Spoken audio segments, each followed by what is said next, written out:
નમસ્કાર મિત્રો, સ્વાગત છે તમારું અમારી ચેનલ અવનવી વાતોમાં। મિત્રો, વિડિયો પસંદ આવે તો લાઈક અને શેર કરજો અને અમારી ચેનલ પર નવા હોય તો ચેનલને સબસ્ક્રાઇબ કરી નાખજો। જય શ્રી કૃષ્ણ, રાધે રાધે। 100 વર્ષ પછી આ રાશિના લોકો માટે જ હોળીના દિવસે ત્રિગ્રહી યોગ બનશે।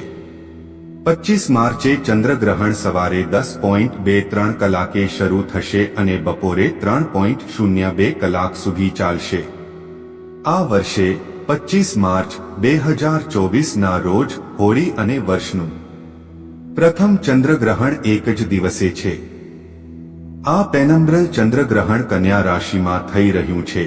આ દિવસે ચંદ્ર અને કેતુ બંને કન્યા રાશિમાં હશે। ચંદ્રગ્રહણની અસર વ્યક્તિના જીવન પર પડે છે। આ વર્ષનું પ્રથમ ચંદ્રગ્રહણ ખૂબ જ ખાસ છે, જે કેટલીક રાશિઓ માટે ભાગ્યશાળી સાબિત થશે। હિન્દુ કેલેન્ડર મુજબ ફાલ્ગુન પૂર્ણિમાના દિવસે હોળીનો તહેવાર ખૂબ જ ધામધૂમથી ઉજવવામાં આવે છે। સમગ્ર દેશમાં હોળીની ઉજવણી કરવામાં આવે છે। આ વર્ષે હોળીનો તહેવાર 25 માર્ચે ઉજવવામાં આવશે। વર્ષનું પ્રથમ ચંદ્રગ્રહણ પણ આ દિવસે થશે। 100 વર્ષ બાદ હોળીના દિવસે ચંદ્રગ્રહણ થવા જઈ રહ્યું છે। હોળીના દિવસે કુંભ રાશિમાં સૂર્ય, બુધ અને શનિનો ત્રિગ્રહી યોગ બનશે। આ સાથે જ મીન રાશિમાં ગુરુ અને શુક્રના સંયોગથી શુભ યોગ પણ બની રહ્યો છે। શુક્ર પોતાના ઉચ્ચ રાશિમાં હોવાને કારણે માલવ્ય યોગ બની રહ્યો છે અને ગુરુ પોતાની રાશિમાં હોવાને કારણે હંસરાજ યોગ બની રહ્યો છે। આ ચંદ્રગ્રહણની અસર તમામ રાશિના લોકો પર જોવા મળશે। આ સમયગાળા દરમિયાન કેટલીક રાશિઓને સૌથી વધુ લાભ મળશે। વહાલા મિત્રો, વિડીયોમાં આગળ વધતા પહેલા હું તમને બધાને વિનંતી કરું છું કે જો તમે પણ ઈચ્છો છો કે ભગવાન શિવ અને માતા પાર્વતીના આશીર્વાદ તમારા પર રહે તો આ વિડીયોને લાઈક કરો અને સબસ્ક્રાઇબ કરો। બેલ નોટિફિકેશનને અચૂક દબાવો જેથી કરીને તમે અમારા આવનારા વિડીયોની સૂચના મેળવનાર પ્રથમ વ્યક્તિ બની શકો છો। તો ચાલો જાણીએ માર્ચ મહિનામાં ચંદ્રગ્રહણનું મહત્વ અને કઈ રાશિના જાતકોને નોકરી અને વ્યવસાયમાં ફાયદો થશે। નંબર 1, મેષ। હોળી પર વર્ષ 2024નું પ્રથમ ચંદ્રગ્રહણ મેષ રાશિના લોકો માટે ખૂબ જ ભાગ્યશાળી સાબિત થવાનું છે। આ સમય દરમિયાન તમારા લાંબા સમયથી અટકેલા કામ પૂર્ણ થશે। મેષ રાશિના જાતકોને કારકિર્દીમાં સફળતા મળશે। વેપાર માટે પણ આ સમય ઘણો લાભદાયક રહેશે। વેપારમાં તમને સારો નફો જોવા મળશે। વેપાર અથવા નોકરીમાં લાભ માટે તમે જે યોજનાઓ પર કામ કરી રહ્યા છો તે ગતિ મેળવશે। સફળતા તરફ આગળ વધશે। જૂના રોકાણથી તમને ફાયદો થશે। સંતાન તરફથી તમને સારા સમાચાર મળી શકે છે। બિનજરૂરી ખર્ચાઓ પર નિયંત્રણ રાખવામાં સફળતા મળશે। પરિવારમાં ખુશીઓ આવશે। જમીન, મકાન અને વાહન ખરીદી શકશો। ગુરુ મીન રાશિમાં છે પરંતુ આ વર્ષે મેષ રાશિમાં સંક્રમણ કરશે। આવી સ્થિતિમાં હવેથી મેષ રાશિના લોકો માટે સુખ સમૃદ્ધિના દ્વાર ખુલશે। નોકરીમાં પ્રમોશન થઈ શકે છે।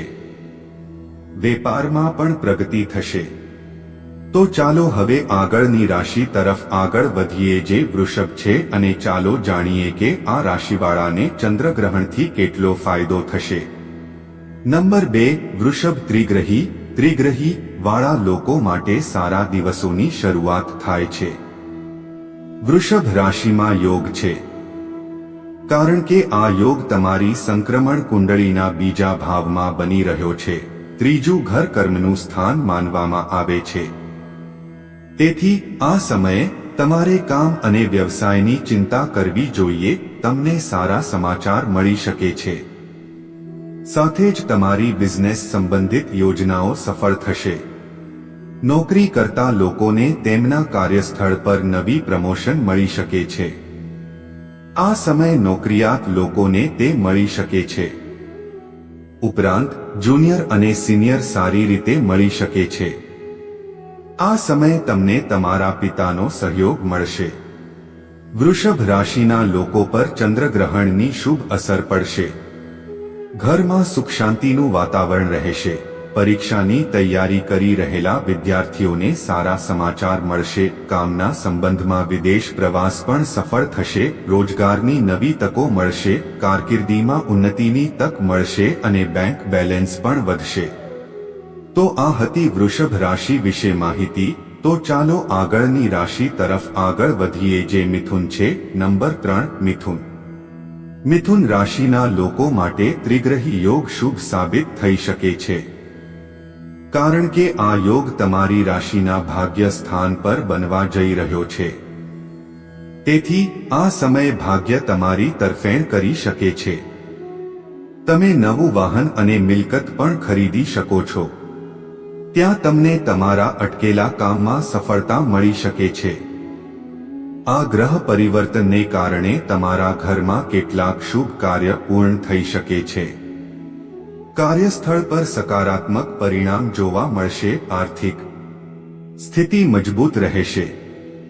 આત્મવિશ્વાસ વધશે. તમારા પરિવારમાં શાંતિ અને સુખ રહેશે અને પૈસાના રોકાણથી સંબંધિત તમારી યોજનાઓ સફળ થશે. તમે કોઈ પણ ધાર્મિક કે શુભ કાર્યક્રમમાં પણ ભાગ લઈ શકો છો. આ સમયગાળા દરમિયાન તમે દેશ અને વિદેશમાં પણ મુસાફરી કરી શકો છો. મિથુન રાશિ વિશે જાણ્યા પછી ચાલો આગળની રાશિ તરફ આગળ વધીએ જે કર્ક રાશિ છે અને ચાલો જાણીએ કે ચંદ્ર ગ્રહણની આ રાશિ પર કેટલી અસર પડશે.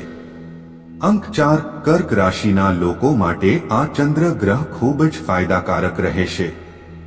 આ વર્ષ તમારા માટે ઘણું સારું રહેશે. આ વર્ષે તમને ઘણી મોટી ઉપલબ્ધિઓનો પુરસ્કાર મળી શકે છે. તમારા ઘણા અધૂરા પ્રોજેક્ટ આ વર્ષે પૂરા થઈ શકે છે. કાર્ય વર્ષ 2024ની શરૂઆતથી 30મી એપ્રિલ 1924 સુધી દેવગુરુ ગુરુ તમારા 10મા ઘરમાંથી ગોચર કરશે. એકંદરે આ ત્રિગ્રહી યોગ શુભ સાબિત થશે. તેથી ચાલો આપણે આગલી રાશિ તરફ આગળ વધીએ જે સિંહ રાશિ છે. નંબર 5 સિંહ. આ ગ્રહ પરિવર્તનથી તમને દરેક કાર્યમાં સફળતા મળશે. દેવગુરુ ગુરુની વિશેષ કૃપા રહેશે. સંતાન પ્રાપ્તિની શક્યતાઓ પણ બની શકે છે. નોકરી અને વ્યવસાય માટે આ સંક્રમણ શુભ છે. સિંહ રાશિ વિશે જાણ્યા પછી ચાલો હવે આગળની રાશિ તરફ જઈએ જે કન્યા રાશિ છે અને જાણીએ કે કન્યા રાશિ પર ચંદ્રગ્રહણની અસર સારી રહેશે. ઓહ ખરા. નંબર 6 કન્યા. કન્યા રાશિના ઉર્ધ્વ ગૃહમાં ગ્રહણ દોષ બની રહ્યો છે. આવી સ્થિતિમાં આ રાશિના લોકોએ સાવધાન રહેવાની જરૂર છે. તમે તમારા સ્વાસ્થ્યને લઈને ખૂબ જ ચિંતિત રહી શકો છો. આ સાથે પૈસા અને અનાજની અછત પણ આવી શકે છે. કામમાં કોઈને કોઈ રીતે અવરોધો આવી શકે છે. તેની સાથે ભૌતિક સુખ સુવિધાઓમાં પણ ઘટાડો થઈ શકે છે. કોઈ કારણસર થોડી યાત્રા કરવી પડી શકે છે. તમે બિનજરૂરી ગૂંચવણોમાં ફસાઈ શકો છો. તો ચાલો આગળની રાશિ તરફ જઈએ જે તુલા રાશિ છે. અંક 7 તુલા. વર્ષનું પ્રથમ ચંદ્રગ્રહણ તુલા રાશિના જાતકો માટે ફાયદાકારક રહેશે. જો તમે કાર કે કોઈ પ્રોપર્ટી ખરીદવા ઈચ્છો છો તો તે પ્લાન જલ્દી પૂર્ણ થઈ જશે. શનિના પ્રભાવને કારણે કરિયરમાં પ્રમોશનની સંભાવના રહેશે.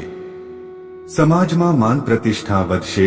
તુલા રાશિના જાતકો માટે આ સમય લાભદાયી સાબિત થશે. સહકર્મીઓનો સહયોગ મળશે. કાર્યક્ષેત્રમાં પ્રગતિની નવી તકો મળશે. આ મહિને તમારું પેન્ડિંગ કામ સાકાર થઈ શકે છે. વ્યાપારીઓને પણ વિશેષ લાભ મળવાની સંભાવના છે. આ સમય દરમિયાન તમે કોઈ નવું કામ શરૂ કરી શકો છો. નાણાકીય લાભ થવાની સંભાવના છે. તુલા રાશિ વિશે જાણ્યા પછી ચાલો આગળ વધીએ. નંબર 8 વૃશ્ચિક. આ ચંદ્ર ગ્રહ તમારા માટે ફાયદાકારક સાબિત થશે.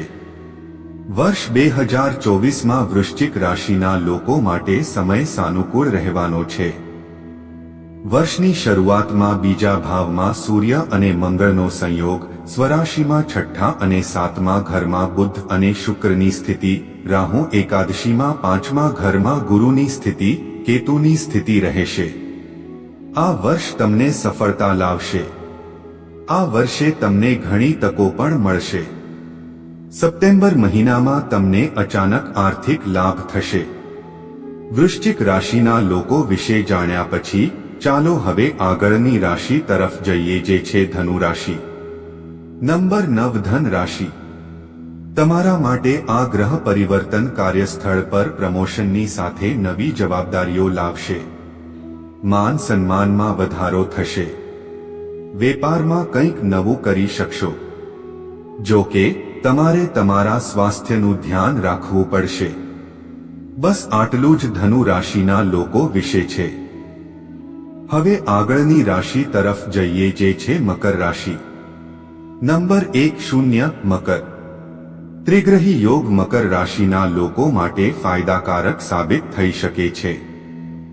કારણ કે સૂર્ય, શુક્ર અને શનિનો આ સંયોગ તમારી રાશિમાં પૈસા અને વાણીના ઘર પર બનવા જઈ રહ્યો છે. તેથી આ સમયે તમને અચાનક આર્થિક લાભ થઈ શકે છે. ઉપરાંત કારકિર્દી અને વ્યવસાયમાં પ્રગતિ તમારી માનસિક સ્થિતિને મજબૂત કરશે અને આત્મવિશ્વાસ વધારશે. તમે તમારી વાણીમાં તેની અસર જોશો. તમારું વ્યક્તિત્વ પણ સુધરશે. તે જ સમયે આ સમય એવા લોકો માટે ફાયદાકારક સાબિત થઈ શકે છે જેમનું કાર્ય માર્કેટિંગ, સંદેશાવ્યવહાર, કલા અને શિક્ષણના ક્ષેત્ર સાથે સંબંધિત છે. ચાલો હવે આગળની રાશિ તરફ જઈએ, જે કુંભ રાશિ છે. નંબર કુંભ. તમારી રાશિમાં ગ્રહોના પરિવર્તનને કારણે તમારી રાશિમાં બુધાદિત્ય યોગ બની રહ્યો છે, જે તમારી આર્થિક સ્થિતિને મજબૂત કરશે અને તમારા માન સન્માનમાં પણ વધારો કરશે. શનિ, શુક્ર અને સૂર્યદેવનો સંયોગ તમારા માટે ફાયદાકારક સાબિત થઈ શકે છે. કારણ કે આ સંયોગ તમારી રાશિના ચડતા ઘર પર થવાનો છે. તેથી આ સમયે તમારા વ્યક્તિત્વમાં સુધારો થશે. તમારો આત્મવિશ્વાસ પણ વધશે. આ સમય દરમિયાન તમને તમારી કારકિર્દી સાથે સંબંધિત કેટલાક સારા સમાચાર મળી શકે છે.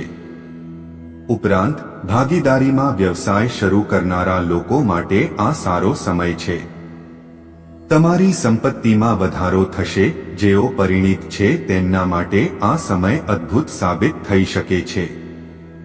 કુંભ રાશિના લોકો વિશે જાણ્યા પછી ચાલો હવે છેલ્લી રાશિ તરફ આગળ વધીએ અને જાણીએ કે આ રાશિને ચંદ્રગ્રહણથી કેટલા શુભ પરિણામ મળશે. અંક 1-2 મીન. હાલમાં ગુરુ તમારી રાશિમાં જ ગોચર કરી રહ્યો છે. ત્રિગ્રહી યોગ દ્વારા તમને અચાનક ધન પ્રાપ્તિ થઈ શકે છે. પરિવારમાં સુખ શાંતિ રહેશે. આજ માટે આટલું જ મિત્રો. અમારો આજનો વિડિયો તમને કેવો લાગ્યો તે અમને કોમેન્ટ કરીને જણાવો. જો તમને અમારો વિડિયો પસંદ આવ્યો હોય તો કોમેન્ટમાં જય માં લક્ષ્મી લખો. તો મિત્રો, મળીએ આગામી વિડિયોમાં નવી માહિતી સાથે. ભગવાન તમને બધાને આશીર્વાદ આપે. જય શ્રી કૃષ્ણ મિત્રો.